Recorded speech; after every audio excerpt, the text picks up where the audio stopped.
The newly appointed executive director of the World Food Programme has been witnessing the scale and gravity of a crisis described by the UN as the worst since the end of World War II. David Beasley is also a former Republican governor of South Carolina who provided some political support to Donald Trump's presidential campaign. Now he's knocking at the door of the White House to urge the US to do more. President Trump talking about putting America first. If you want to put America first in international and national security interests, you'll fund the World Food Program and humanitarian organizations like this, because for every dollar we spend here, it saves us multiple dollars in military operations.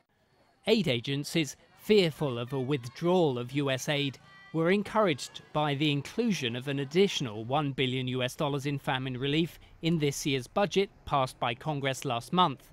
It was pushed through by a group of senators who weeks ago urged the White House Office of Management and Budget to release the money without delay. Now it's essentially stuck inside the walls of the White House. While the funds have been identified, they haven't been released yet. It has been a month, and famine is a situation where time is of the essence. Every week that goes by, more people die. Famine is not an abstract threat. This is very real. People are dying right now, and those funds are critical to be released immediately. The United Nations says 20 million people are facing starvation, the majority children.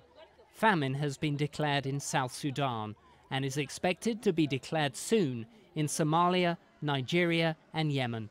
The World Food Programme's new head says efforts to encourage donor governments to give more are being frustrated by what he calls media clutter, drowning out the message.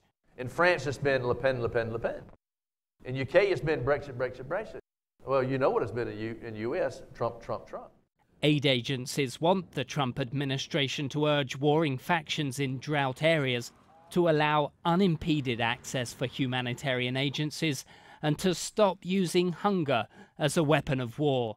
In the meantime, there's currently no sign that the $990 million that senators want spent urgently on famine relief and prevention will be moved quickly out of the White House.